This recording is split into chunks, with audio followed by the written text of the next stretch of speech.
아멘. 할렐루야. 아멘. 여러분 지난 한 주간도 하나님의 은혜로 승리하실 줄로 믿습니다. 아멘. 코로나 확진자가 산발적으로 확산세가 있습니다. 이 위기를 잘 넘기는 대한민국이 되었으면 좋겠습니다. 여러분 함께 기도해 주시기를 바랍니다. 지난 주간에 사실은 우리가 잘 알고 있는 우리 침례교단에서도 큰 교회 중에 하나지요. 수원중앙침례교회 확진자가 3명이 함께 예배를 드렸다고 합니다. 그래서 그 이후 난리가 났어요. 전체를 다 전수 검사를 했습니다. 그런데 한꺼번에 700명이 예배를 드렸음에도 불구하고 예배를 드리는 과정 가운데 전파된 사람은 아무도 없었다는 거예요. 그 이유가 무엇이냐면 마스크를 잘 썼기 때문이다.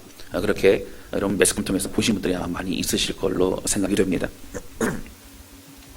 그 마스크를 쓰는 것이 얼마나 중요한지 알 수 있는 그런 내용입니다. 또한 개인 방역을 철저히 따를 때에 큰 어려움이 없을 수 있다라고 생각이 됩니다. 여러분들 함께 교회 나와 예배드리며 또 마음을 좁혀 드릴 때에 철저한 개인 방역을 하시고 그리고 또 온 전심을 다해 예배드리며 하나님을 만나는 그런 귀한 시간 되실 수 있기를 주님의 이름으로 축원합니다. 할렐루야. 아멘. 여러분 매년 가을 거지를 앞두고 장마나 태풍으로 인해서 1년 농사를 힘겹게 하는 분들이 참 많이 있습니다. 올 2020년도도요 태풍의 영향으로 농가들이 피해를 좀 많이 봤습니다. 특히 과수원에 피해가 많았는데요. 이 태풍으로 인해서 이 과일들이 상처를 입거나 아니면 떨어졌기 때문에 그런 영향으로 이제 팔 수가 없는 그러한 상품 가치를 잃어버리는 과일들이 많았다라고 얘기를 들었습니다. 1년 농사를 망쳐버린 농부들을 생각하면 참으로 마음이 안타깝습니다. 여러분 그럼에도 불구하고요 우리 대한민국이 식량난을 겪을 정도의 어려움이 없어서 그래도 다행이라고 생각이 듭니다. 제가 선교사로 있던 필리핀은요 많은 기간 동안 사실 식량난으로 국가의 위기를 초래할 정도로 그런 큰 어려움을 당하고 있었습니다. 여러분 이러한 장마와 태풍을 겪고도 가을에는 귀한 열매들이 들녘을 가득 채우고 있고요. 그리고 밭과 과수원에는 그 열매들로 풍성함을 우리는 얻을 수 있습니다.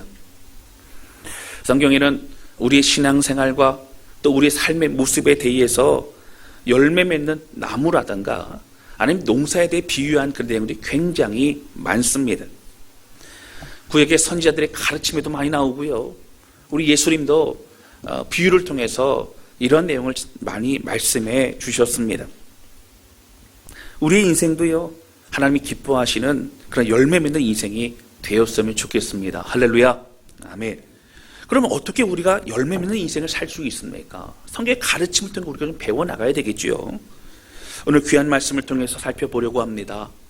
함께 주님의 마음을 깨닫고 귀한 열매 맺는 우리 모두가 되실 수 있기를 바랍니다. 첫 번째 함께 나누기 원하는 것은요 서로의 짐을 지는 그러한 삶의 열매를 맺게 한다고 하는 것입니다. 오늘 말씀은 사도 바울이 갈라디아 교회에 보낸 편지입니다. 그런데 그 중에서도 오늘 마지막 6장의 부분은 앞의 내용을 정리하기도 하고 사도 바울이 강조하고 싶은 내용을 그렇게 마무리하는 내용들이 담겨져 있습니다. 그런데 6장 1절에 보시면 이렇게 시작합니다. 말씀 보실까요? 우리 같이 읽겠습니다. 시작. 형제들아 사람이 만일 무슨 범죄한 일이 드러나거든 신령한 너희는 온유한 심령으로 그러한 자를 바로잡고 너 자신을 살펴보아 너도 시험을 받을까 두려워하라. 아멘. 여러분 여기 보시면 형제들아 사람이 어떤 범죄한 일이 드러나거든 이렇게 나옵니다. 여러분 사실 갈라디아 교회의 1장부터 5장까지 내용을 살펴보게 되어지면 갈라디아 교회 여러 문제점들이 드러나고 있습니다. 그런 내용을 사도 바울은 목회적인 권면을 하고 있는 것인데요. 교회의 문제의 대부분은 사실 어떤 내용이었냐면 지난주도 말씀드렸지만 잘못된 복음을 전해서 혼탁한 복음을 전해서 성도들이 헷갈리게 만드는 그러한 사람들이 많이 있었다라고 하는 것입니다. 그런 잘못된 복음을 전하고 있는 사람들 용납하지 말라는 겁니다. 여러분, 유대주의 그리스도인들, 정통 유대인이었지만 예수님의 복음을 받아들이고 온 사람들이 함께 신앙생활을 하면서 그들이 말씀의 가르침만 따라가면 좋은데, 먼저는 이제 할례를 받아야 구원을 받을 수 있다, 아니면 이러한 율법도 함께 지켜야만 구원을 받을 수 있다라고 하는 것을 덧붙이기 시작합니다. 오직 예수 그리스도의 피 흘리심과 그를 믿는 믿음으로 구원받는 것을 다른 것을 덧붙이면서 점점 더 다른 복음이 되어 가고 있었다고 하는 것입니다. 이런 내용을 비롯해서 당시 초대교회 안에 아직 정립되지 않은 신학적인 그러한 논란들에 대해서 사도 바울은 가르침을 주고 있고요. 특별히 세속적인 가치관을 멀리하고 구별되어야 된다고, 우리의 삶을 전적으로 의탁하는 것이 그런 믿음의 삶이라고 사도 바울은 강조하고 있는 것을 볼 수 있습니다. 여러분, 이런 것을 지키지 아니하는 잘못된 흐름에 대해서 사도 바울은 단호하게 그래서는 아니 된다라고 얘기를 하고, 특별히 오늘 본문의 말씀에 또 교회 공동체 안에 잘못된 것이 드러날 경우에는 온유한 마음으로, 어떤 비판이 아닌 온유한 마음으로 그런 것을 드러내어서 바로 잡고, 그리고 그것들을 통하여서 이 상황을 통해 우리 자신들을 살펴볼 수 있어야 된다라고 사도 바울은 권면하고 있다라고 하는 것입니다. 여러분, 2절 말씀 보실까요? 2절 말씀이 이렇게 나옵니다. 우리 같이 읽겠습니다. 시작. 너희가 짐을 서로 지라, 그리하여 그리스도의 법을 성취하라. 아멘. 이러한 공동체의 어떤 분위기와 또 영적인 흐름에 대해서 얘기를 하면서 너희가 짐을 서로 지라, 함께 나의 짐을 질 뿐만 아니라 서로 격려하고 또 함께함으로 짐을 지어 나가야 된다라고 그렇게 말하고 있다라고 하는 것입니다. 여러분, 짐을 서로 지라는 얘기를 들어보면, 그런데 사실 앞뒤의 전체 내용은 뭐 서로 지라라고 하는 그런 내용보다는 각자에게 부탁하는 권면이 더 많다라고 하는 거예요. 그 내용을 살펴보면 자기 자신을 먼저 돌아보라, 그리고 또 자신의 짐을 잘 져야 된다, 이런 내용들이 있습니다. 살펴볼까요? 1절 말씀 보세요. 중반부 이하를 보시면 그런 사람이 있을 때의 오듀한 심령으로 그러한 자를 바로 잡고, 그리고 뭐라고 나오죠? 너 자신을 살펴보아 라고 나옵니다. 너 자신을 살펴보라. 다른 사람을 이제 사실 공동체에서 그렇게 처리하는 부분도 있지만 이 과정을 통해서 중요한 것은 우리 자신을 살펴보지 않으면 절대 안 된다라고 하는 거예요. 4절 말씀 보실까요? 4절 보시면 이렇게 나옵니다. 각각 자기의 일을 살피라. 우리 자신을 살필 뿐만 아니라 자기 일이라는 게 뭐예요? 내가 섬기는 것, 내 행동, 내 삶의 모든 부분들을 살펴야 된다는 거예요. 우리의 마음도 살필 뿐만 아니라 우리의 행동도, 우리의 삶의 모습들도 함께 살펴보아야 된다는 것입니다. 그리고 5절에 이렇게 나옵니다. 각각 자기의 짐을 질 것이라. 여러분, 2절에 사실은요, 앞부분이잖아요. 서로의 짐을 지라 그랬는데 왜 자기 짐을 지라는 것이 나중에 이렇게 설명이 나올까요? 여러분, 자신의 마음과 삶을 살펴보고 자기의 섬기는 일과 행동을 살피며, 그리고 내가 짊어져야 될 그러한 짐을 잘 지고 그렇게 감당하고 있는지를 우리가 살펴봐야 된다는 것입니다. 여러분, 왜 공동체에 대한 얘기를 하면서 이 권면을 하고 있습니까? 먼저는요, 공동체가 세속화되면 안 된다는 거예요. 사실 여러분, 그 당시에도 초대교회는 교회가 어떤 대형교회 뭐 그렇지는 않았습니다. 그러다 보니까 함께 신앙생활하고 또 함께 정들고 그러다 보니까 누군가에 대해서 권면을 하고 또 죄악에 대해서 그렇게 가르침을 주고 하는 것이 좀 어색하거나 또 마음이 좀 어려울 수가 있는 겁니다. 집사님, 그러면 안 돼요. 우리 공동체에서 우리가 이렇게 해나갑시다라고 말하는 것조차 사실 쉽지 않은 것이죠. 그런데 공동체 안의 죄악을 용납하다 보면 그런 과정을 통해서 사람들은 그래도 되나 보다라고는 생각을 하게 됩니다. 그러면 점점 더 그 공동체 안에 하나의 죄악이 전체의 분위기로 그렇게 바뀌어질 수 있다라고 하는 것입니다. 여러분, 드러나지 않은 죄악은 하나님과의 관계에서 어떻게 할 수 있지만 공동체 안에 공식적으로 드러난 죄악에 대해서는 분명히 치리를 하고 권면을 해서 그것이 공동체의 분위기가 되지 않도록 하는 것 중요하다라고 사도 바울은 말하고 있는 것입니다. 그런데 이 과정에서 성경은 왜 자신을 돌아보라라고 하는 그런 것을 강조하고 있습니까? 스스로 돌아보라. 죄악을 멀리하고 하나님 앞에 신실한 개개인이 그렇게 될 때에 공동체는 건강한 유기체가 될 수 있다고 성경은 말하고 있는 겁니다. 그러니까 사실 여러분, 공동체 가운데요, 문제를 얘기하기보다는 먼저 각자의 은혜가 임하게 되면, 각자 믿음 안에 서게 되면 그 공동체는 건강하게 설 수 있다라고 하는 것입니다. 여러분, 여기 스스로 돌아보아라고 하는 이 돌아보다, 자신을 돌아보라고 하는 이 단어는요, 헬라어 원어로 보면 주로 어디에 쓰이는 단어였냐면요, 이 금을 정금으로 만들 때에 불순물을 제거하고 하는 과정에 쓰였던 단어가 바로 돌아보는 겁니다. 바로 자신을 돌아보라, 자신의 일을 돌아보라, 자신의 일을 잘 하라, 이 모든 내용들은 우리 안에 불순물이 들어온 것을 빼라는 겁니다. 순수하게 말씀과 복음 안에서 하나님의 백성으로 살아가라라고, 점검하라라고 성경은 말하고 있는 것이라고 하는 겁니다. 여러분, 개개인이 말씀 앞에 깨달음을 얻고 또 변화되기 위한 소망을 가지고 그렇게 함께 모이는 기도하는 공동체가 될 때에 여러분, 배운 대로 그렇게 가르친 그런 은혜를 가지고 서로 하나 될 수 있습니다.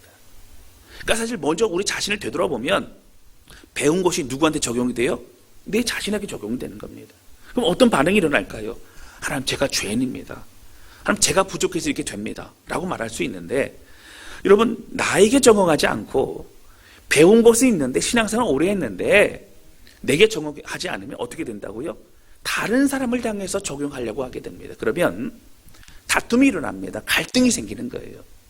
왜 집사님은 그럽니까? 왜 권사님은 그럽니까? 왜 안수집사님 그럽니까? 서로 이런 다툼이 일어나게 된다라고 하는 거예요. 여러분, 경우에 밝은 사람들 여러분 하면은 주변에 많이 있으실 거예요. 직장생활 하다가도 있고, 그리고 사업을 하다가도 있습니다. 이 경우에 밝은 사람들은 사실은 문제가 될 게 없는 분들이에요. 예의도 바르고, 그리고 베풀 줄 알고, 또 굉장히 점잖고, 이런 여러 가지 모습을 굉장히 경우에 밝은 사람들이 많지요. 근데 문제는 다 그런 건 아니지만 경우에 밝은 사람들 중에 또 많은 사람들은 그 경우에 밝은 기준을 다른 사람에게 적용할 때가 많다는 거예요. 여러분, 경우에 밝은 그런 기준과 그런 도덕 윤리의 그 기준은 나에게 적용해야 됩니다. 다른 사람 기준이 다 달라요. 근데 저 사람은 왜 저렇게 행동하는지, 저 사람은 왜 저렇게 말하는지 라고 그 잣대를 가지고 적용하다 보면 사실 너무너무 어려운 거예요. 그래서 경우에 밝은 사람들 중에 이제 불만이 많고 못마땅한 사람들도 굉장히 많은 것이 우리들의 모습일 수 있습니다. 여러분, 뭘 말하고 있죠? 나에게 적용하라는 거예요. 다른 사람에게 적용하지 말고 내게 먼저 적용할 때 공동체가 아름답게 설 수 있다라고 그렇게 말하는 겁니다. 공동체는 유기적으로 연결되어 있기 때문이라고 하는 것입니다. 각자의 성도들이 자신의 마음과 삶을 살피고 또 자신이 섬겨야 할 그 섬김과 봉사의 위치에서 최선을 다할 때에 여러분, 공동체는요, 합력하여 선을 이루는 믿음의 공동체가 될 수 있다라고 하는 거예요. 할렐루야. 굉장히 중요한 내용입니다. 여러분, 이 과정에 서로 격려하고 그리스도 안에서 한 공동체 주는 은혜를 같이 경험하고 같이 예배드리고 함께 한 표대를 향해 나아갈 때에 하나님은 우리를 통해서 하나님의 꿈을 이루시기를 원하시고 이루신다라고 하는 겁니다. 여러분, 쓰임받는 저와 여러분 되시기를 주님의 이름으로 축원합니다. 아멘. 우리 한 사람에서 너무 소중해요. 여러분, 옆에서 앞에서 얼굴 쳐다보시는데 그냥 째려보지 마시고 뭐라고 하시냐면, 집사님 한 분이 너무너무 소중합니다. 집사님 한 분이 너무너무 소중합니다. 같이 인사 나누세요. 집사님 한 분 너무너무 소중합니다. 집사님 한 분이 너무너무 소중합니다. 집사님 한 분이 너무너무 소중합니다.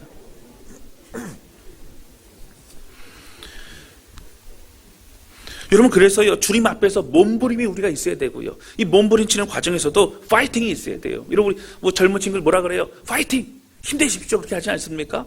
근데 서로 간에 어떻게 파이팅! 힘을 내야 됩니다. 주님 안에서 각자가 여러분 스스로를 되돌아보고 그렇게 해야 됩니다.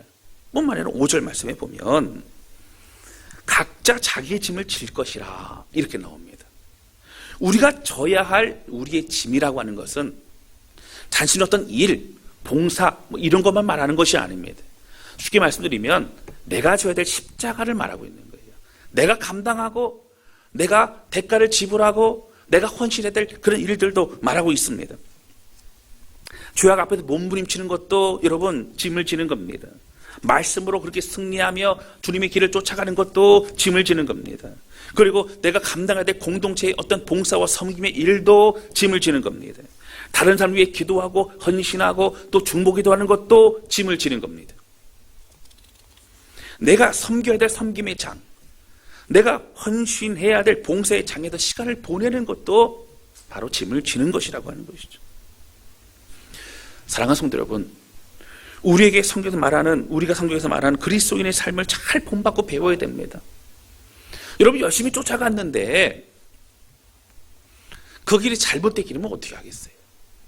비스무리하게 우리가 신앙생활을 하는데 그 길이 바른 길이 아니었으면 어떻게 하겠습니까? 여러분 참된 그리스도인의 삶은 성경을 통해 우리는 배워야 됩니다. 성경이 뭐라 가르치니 우리는 알 수 있어야 된다고 하는 거예요.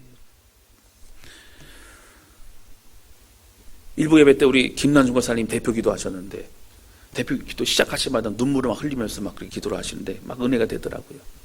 우리가 죄악 가운데 있었는데 하나님 우리 구원해 주셔서 감사합니다 이런 얘기 하시고, 우리가 전쟁 가운데 먹지도 못하고 그랬는데 지금 좋은 나라 만들어 감사합니다 이런 얘기를 하시는 거예요. 맞아요. 사실 우리가 어떠한 상태의 사람인지를 깨달을 때에 우리의 지금이 얼마나 큰 은혜를 받은 사람인가를 알 수 있게 된다는 겁니다.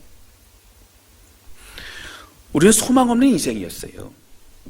예수 그리스도의 십자가의 은혜가 우리를 새 생명 얻게 했습니다. 할렐루야. 아멘. 이제 새 생명을 얻은 우리가 어떠한 삶을 살아야 돼요? 예수 그리스도의 주인으로 모시고 사는 삶을 살아야 됩니다. 여러분 오늘 중요한 말씀드리죠. 제가 누누이 강조합니다. 신앙생활은 예수님을 주인으로 모시고 사는 삶입니다.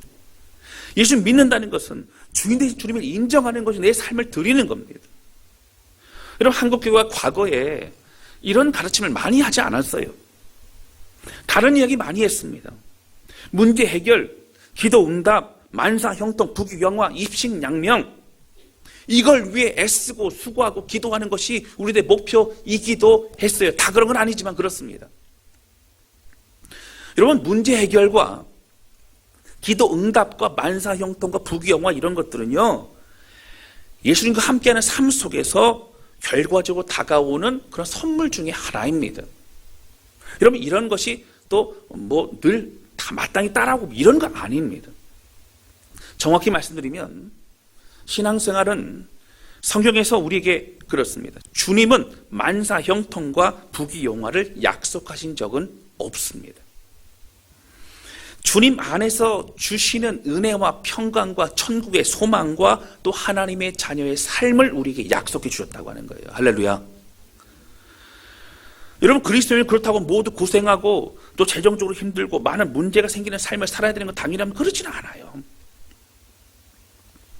예수의 바른 가르침으로 가게 되면 좁은 문 좁은 길이지만 그것이 감사함으로 그 길을 갈 수 있게 되는 것입니다.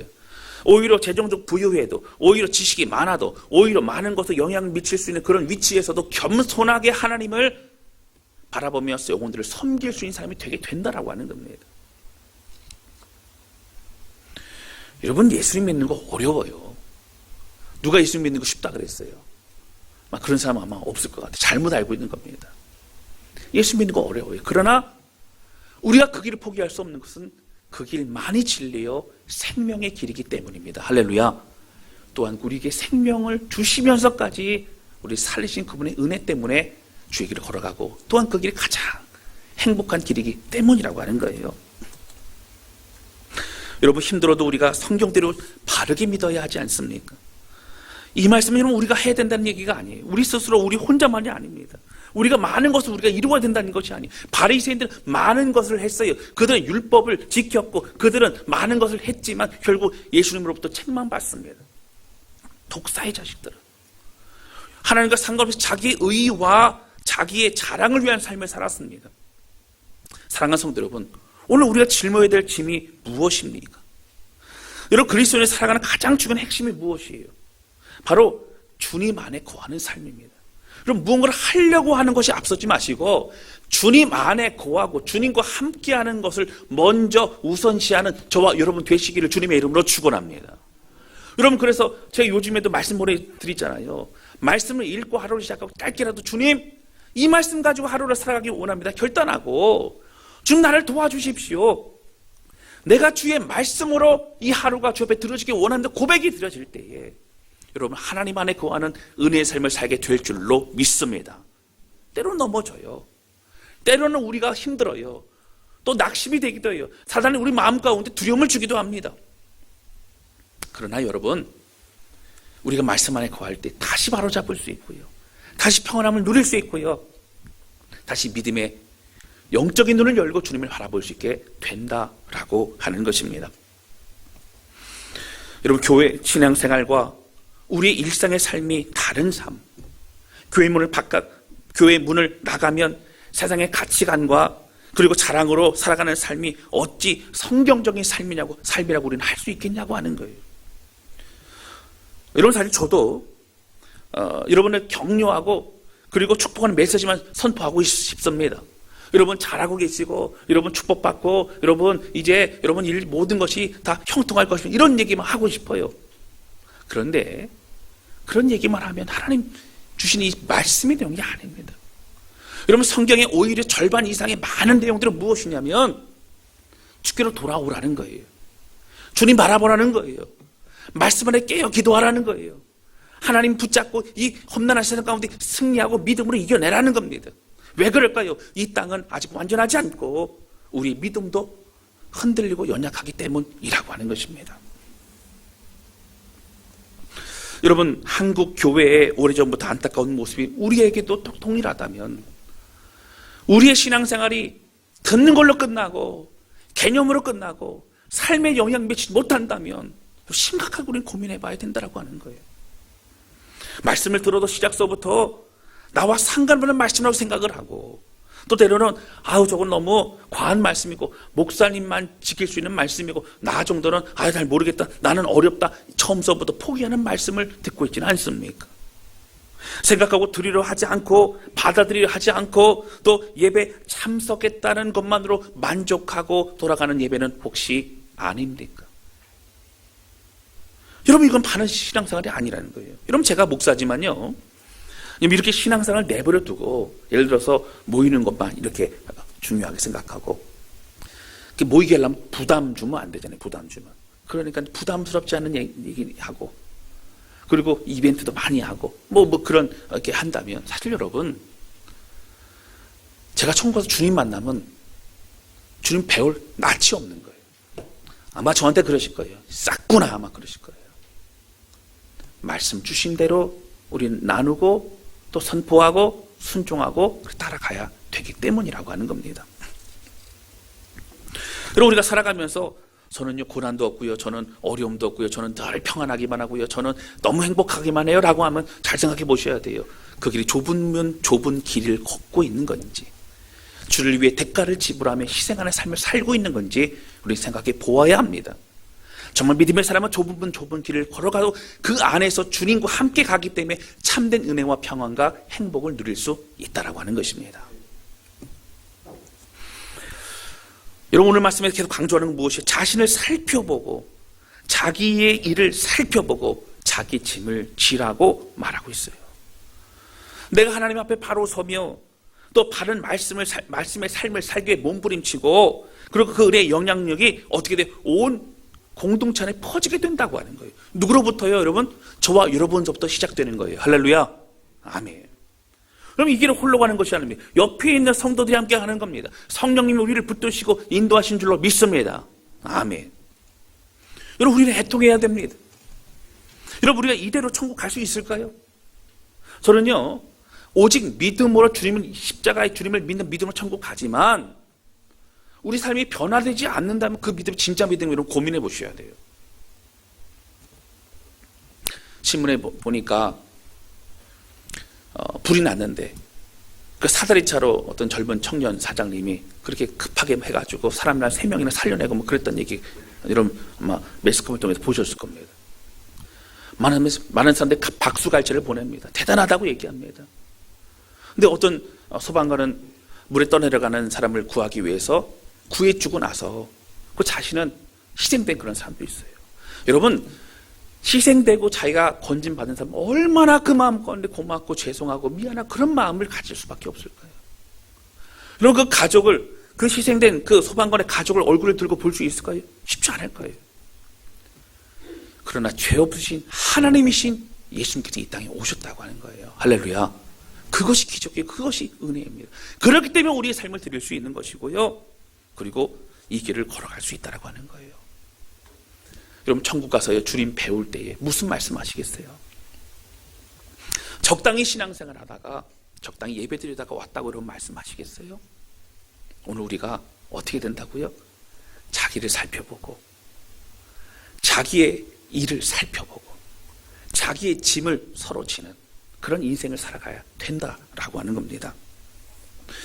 여러분, 공동체가 건강하게 되면요, 서로 섬기고 격려하고 그렇게 나갈 수가 있죠. 근데 그 건강한 공동체가 되기 위해서는 어떤 한 사람서부터 시작되어 헌신과 또 눈물과 기도와 그런 열정이 불타오르게 될 때 가능하게 된다라고 하는 거예요. 여러분, 그 사람이 바로 저와 여러분 되실 수 있기를 주님의 이름으로 축원합니다.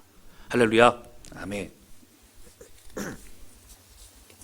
두 번째 함께 나누기 원하는 것은요, 우리가 성령을 위하여 계속 심을 때에 열매를 맺을 수 있다라고 하는 거예요. 여러분, 앞에 제가 큰 대지 첫 번째는 어떻게 열매를 맺을 수 있다고 서로 짐을 질 때, 이 서로 짐을 진다는 얘기는 각자의 짐을 지고 각자를 되돌아볼 때라고 말씀을 드렸어요. 두 번째는 뭐라고요? 우리가 성령을 위하여 계속 심을 때에 열매를 맺을 수 있다는 겁니다. 지난주에 우리는 사도 바울의 자랑에 대해서 함께 말씀을 나눴었습니다. 여러분 기억하시죠? 사도 바울이 자랑을 했어요. 부득불 자랑했어요. 뭘 자랑했어요? 여러분 기억나시죠? 할렐루야. 네. 마스크 때문에 얘기를 못 하시는 거잖아요. 그렇죠? 자, 뭘 자랑했어요? 약한 것을 자랑했습니다. 약한 것을. 내가 부득불 자랑할지인데 내 약한 것을 자랑해요. 내가 약할 때에 강함이니라. 누구 때문이에요? 예수님 때문에. 예수님 때문에요. 여러분, 그리고 또 뭘 자랑했습니까? 그리스도의 십자가를 자랑합니다. 그 십자가를 묵상하고 십자가를 바라볼 때에 여러분 그의 모든 삶이 달라지는 겁니다. 그리스도의 십자가 외에는 자랑할 것이 없다라고는 선포했다라고 하는 거예요. 여러분, 사도 바울은요, 자랑하는 인생이 아니에요. 자랑하는 인생이 아닙니다. 사도 바울은요, 그 어떤 인생이에요? 열매 맺는 인생, 열매 맺기를 원하고 열매 맺어가는 인생이에요. 자랑이라는 것은 어떻게 해요? 남에게 보여주고 싶은 거고, 열매 맺는 거는 열매가 맺혀지는 거예요. 그럼 보게 되는 겁니다. 8절 말씀 보실까요? 8절에 이렇게 나오죠. 같이 읽겠습니다. 시작.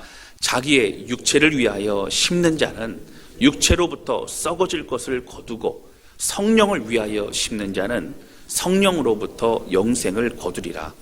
아멘. 여기 말씀 보시면 자기의 육체를 위하여 심는 자는 육체로부터 썩어질 것을 거두고, 그리고 온전한 것이 아니에요. 썩어질 겁니다. 결국 없어질 것이에요.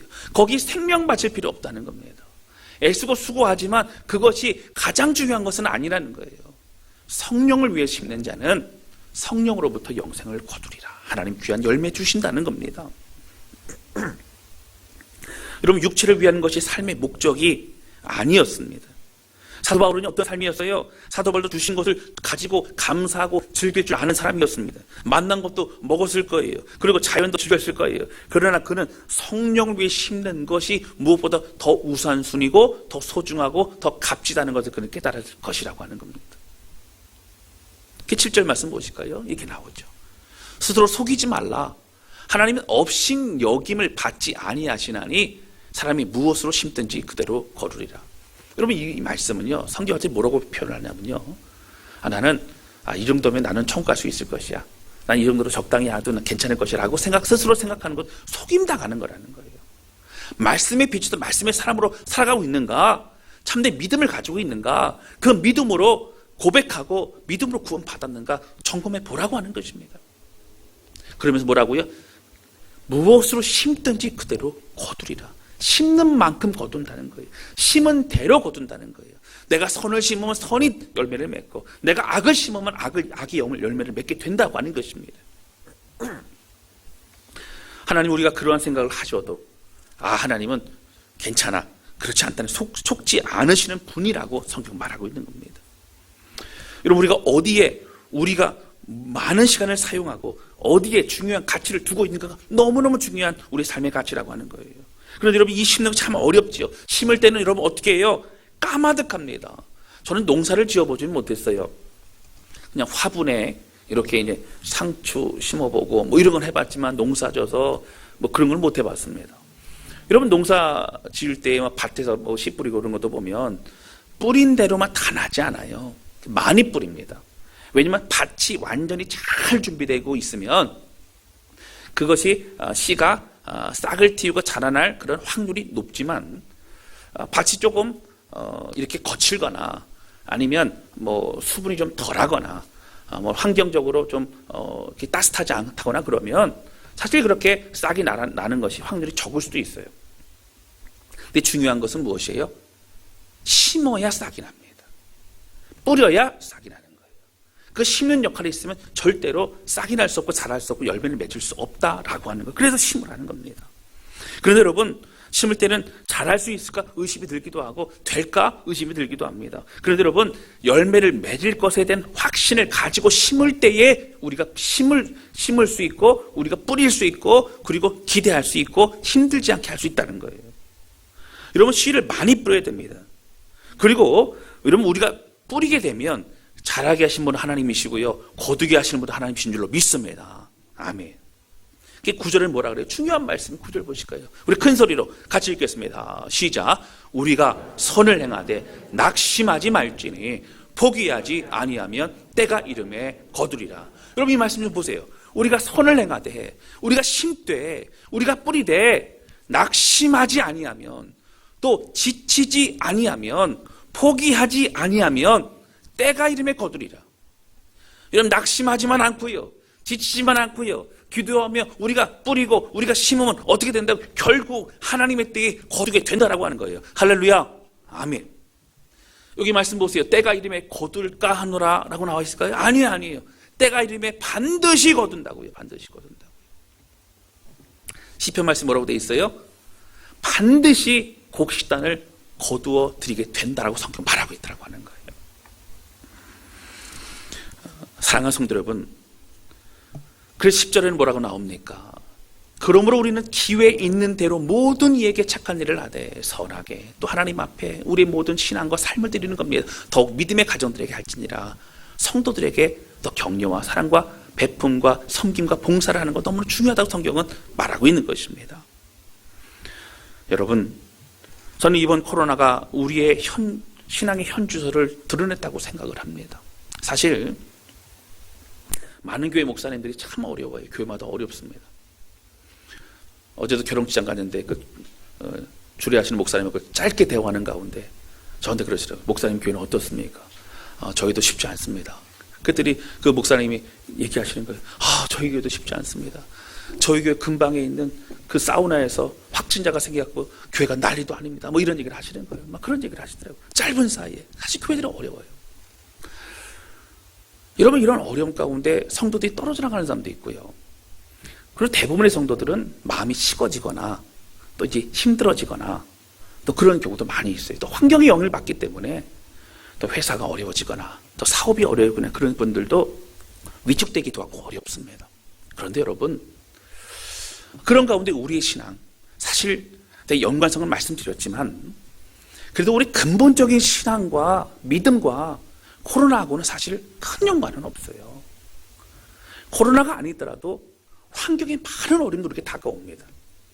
근데 이번처럼 코로나는 예배를 함께 모여드릴 수 없기 때문에, 비대면을 해야 되는 일들이 많아지기 때문에, 마스크 쓰니까 대화도 할 수 없고 같이 밥도 먹을 수 없고 교제도 할 수 없는 이 상황이 길어지기 때문에 참 어려웠습니다.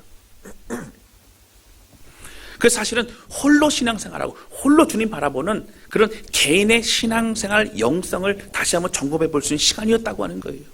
그래서 보니까 공동체에 함께하는 것도 중요한데 우리 개개인이 떨어져 있을 때에는 맥을 못 추거나 아니면 주저앉거나 또 낙심할 때가 너무너무 많은 것을 우리는 발견하게 되었다라고 하는 것이죠. 그게 사실 여러분, 이 코로나로 인해 우리의 자신을 들여다보는 것이 나쁜 것만은 아닌 것 같습니다. 아무런 문제가 없다고 생각하고 늘 그렇게 살아왔던 것이 아니라 내 안에 문제가 있고 내 안에 연약함이 있고 아직 믿음의 내공이 준비되지 못했다면 내가 더 힘을 내야겠구나, 내가 더 바르게 하나님 앞에 서 있어야겠구나라는 결단을 할 수 있는 그러한 시간이 될 수 있다라고 하는 것입니다. 여러분, 코로나의 어려움이 있지만 주님이 기뻐와 참된 공동체, 나눔이 있고 서로 은사를 가지고 서로를 격려하고 또 쓰임받으며 모든 성도들이 함께 주의를 감당하며 나아가는 믿음의 공동체가 되기를 소원합니다. 할렐루야, 아멘. 여러분, 2021년도 한 해를 그런 한 해가 되기를 소원하는 마음이 있어요. 여러분, 표를 좀 보세요. 우리 표 같이 읽겠습니다. 시작. 영혼을 살리는 공동체, 변화를 준비하는 공동체. 여러분, 오늘서부터 새로 회기가 시작되었죠. 영혼을 살리는 공동체 그러니까 마음에 겁이 나는 거야. 아유, 목사님 내년에는 전도만 하시려나 그러나 아이고 힘들어 죽겠는데 어떻게 해야 되나 막 걱정이 막 몰려오고. 여러분, 전도도 해야 되지만 전도가 목적이 아니에요. 전도가 걱정 좀 내려놓으시고 먼저 우리의 영혼이 살아나는 것. 그럼 말씀을 함께 나누고, 말씀을 보내드리잖아요. 그 말씀 읽고요, 기도하고 시작하세요. 개인적 묵상하세요. 내년 한 해는요, 큐티가 생활화되는 그런 한 해가 되기를 원해요. 말씀을 묵상하고 그 말씀이 삶을 다시는 그런 한 해가 되기를 원합니다. 할렐루야. 그걸 나갈 거예요. 그리고 그 말씀 가지고 함께 격려하고 나누고, 또 나눔 그런 카톡방 같은 걸 통해 서로 나누기도 하고 격려하면서 나도 살고 옆에 있는 성도도 살고 함께 믿음으로 서 나가는 그런 과정을 우리가 해 나가려고 합니다. 여기에 덧붙여서 이제 변화를 준비하는 공동체가 어떤 공동체? 코로나 이후에 많은 변화가 있겠죠. 그러나 한 가지, 어떠한 변화가 찾아온다 할지라도 우리가 잊지 말아야 될 것은 교회 공동체의 본질을 우리가 다시 되찾는 겁니다. 그래서 이제 다사랑교회는 점점 더 시간을 두고 이제 조금씩 변화되지만 셀교회로, 목장교회로 이제 하나하나 준비해 나갈 거예요. 급하게 하지 않습니다. 리더들 더욱더 함께 성경 공부도 하고 준비할 것이고요. 또 모델 셀 모임도 함께 저랑 충분히 그렇게 앞으로 계속 해 나갈 겁니다. 뿐만 아니라 성경 공부 시간을 더욱더 강화해서 성경 공부와 또 전체 우리 뜨거운 회중 예배와 그리고 또 셀 모임과 이것이 하나 연합되어서 준비된 그런 교회로 나갈 거예요. 근데 그 과정 가운데 1년 동안 더 준비하는 한 해가 바로 2021년도가 될 거라고 하는 겁니다. 어떤 목사님 그러시더라고요.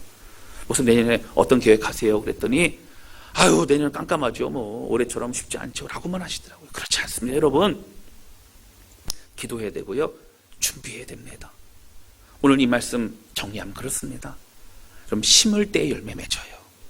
그리고 우리 각자가 내게 주어진 나를 되돌아보고, 그리고 나를 살피고 자기 일을 또 살피고, 그리고 자기 짐을 짊어지고 그렇게 나아갈 때 공동체는 함께 주의를 감당할 수 있게 된다고 하는 것입니다.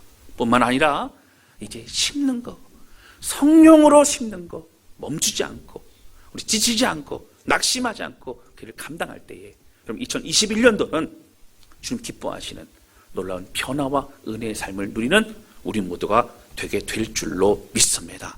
여러분, 그 소망 가지고 함께 또 출발하고 함께 시작하는 우리 모두가 되실 수 있기를 주님의 이름으로 축원합니다.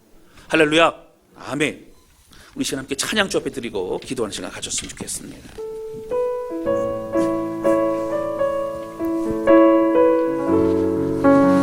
여러분, 이 가사 보시면요, 오래 황폐하였던 이 땅 어디서나 순결한 꽃들이 피어나고, 그리고 황폐한 곳은요 싹이 나기도 어려운데요, 꽃이 핀다는 얘기는 황폐한 것이 아름다운 곳이 있다는 거예요. 그리고 꽃이 피고 지면 거기 뭐가 맺혀요? 열매가 맺히는 겁니다.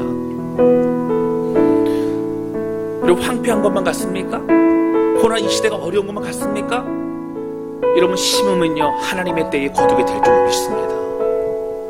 오늘 소망 가지고 믿음을 가지고 함께 이 마음을 품는 자들을 통해 하나님 역사하시기를 원하신다라고 하는 거예요. 우리 소망하는 마음이 이 찬양 불렀으면 좋겠고요. 주여, 2020년도 사실 좀 당황스럽고 힘든 시간을 보냈는데 하나님 2021년도는 더 준비하고 하나님이 기뻐하시는 공동체로 준비되기를 원합니다. 고백하며 찬양하도록 하겠습니다. 우리 오늘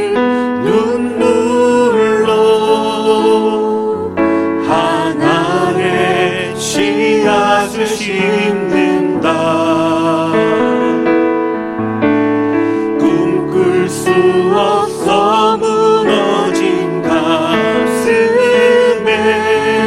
저들의 푸른 꿈 다시 돌아나도록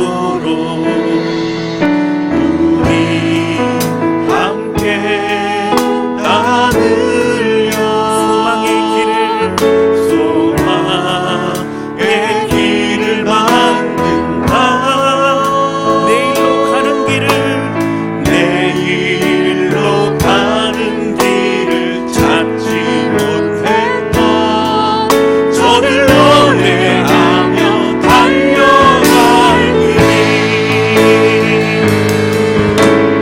그날에 우리 보리라. 새벽 이슬 같은 저들 일어나 뜨거운 가슴 사랑의 손으로 이 땅 치유하며 행진할 때 오래 황폐하였던 이 땅 어디서나 순결한 꽃들 피어나고 푸른 위에 나무가 가득한 세상 우리 함께 보리라. 오래 황폐하였던 이 땅 어디서나 순결한 꽃들 피어나고 푸른 위에 나무가 가득한 세상 함께 보리라. 이렇게 기도하기 원합니다. 기도하지 하나님 아버지, 하나님 식어졌던 마음을 불태워 주시고 오늘 열매 맺는 신앙생활, 열매 맺는 공동체 되기를 원하오는데 주여, 자기를 살피고 자기의 일을 살피며 자기의 짐을 서로 질 뿐만 아니라 이제 심는 것을 멈추지 않겠습니다. 하나님, 낙심하지 않고 지치지 아니하면 때가 이름에 거두게 하시라는 말씀 믿고 올 2021년도를 좁혀드리며 고백하오니 우리를 사용해 주셔서 우리 기뻐하시는 공동체, 뜨거운 신앙생활가 되기를 원하오니 하나님, 우리를 사용하여 우리를 준비시켜 주옵소서. 우리 간절한 마음으로 소망의 마음을 가지고 기도하기 원합니다. 우리가 같이 기도하시겠습니다. 오 하나님 아버지, 이 시간 고백하며 기도합니다. 우리의 마음 가운데 하나님 함께 해주셔서 무엇보다 소망의 마음을 가지고 함께했던 이 땅 가운데 새 소망으로 믿음의 길을 걸어가게 하시니 감사를 드립니다. 하나님, 황폐했던, 하나님 식어져 버렸던 오늘 우리의 마음 지나가게 도와주시고 무엇보다 하나님의 소원하며 기도하오니 성령님 함께 해주셔서 오늘 우리의 심령이 2012년을 바라보면서 주님과 함께 믿음의 길을 걸어가는 은혜의 삶을 누릴 수 있기를 원합니다. 오늘 하나님 주셔서 역사에 주시되 하나님 함께 소원하오니 소망을 품게 하여 주옵소서. 믿음과 세계를 걸어가게 해주시옵소서. 아버지 빛깔을 지불하며 하나님 심을 때, 하나님 헌신할 때, 하나님 함께할 때 오늘 아름다운 열매를 맺는 놀라운 열매를 아버지를 붙드시고 인도해 주시고 모든 성도들의 삶을 하나님 가장 선한 주의 길로 인도하시고 역사하여 주시옵소서. 하나님 아버지, 오늘 말씀을 통해서 갈라데 교회를 향한 사도 바울의 마음으로 하나님의 마음을 알게 하시니 감사합니다.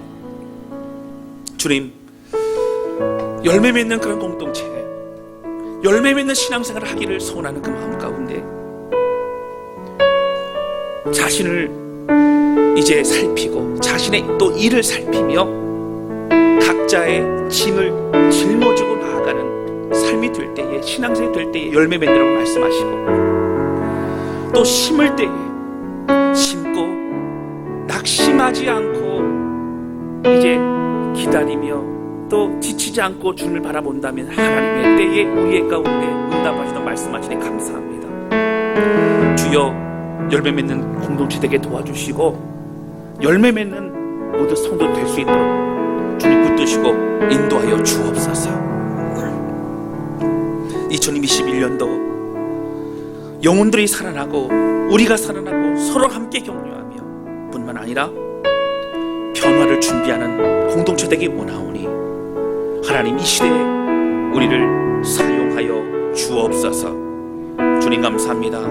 예수님의 이름으로 기도하였습니다. 아멘.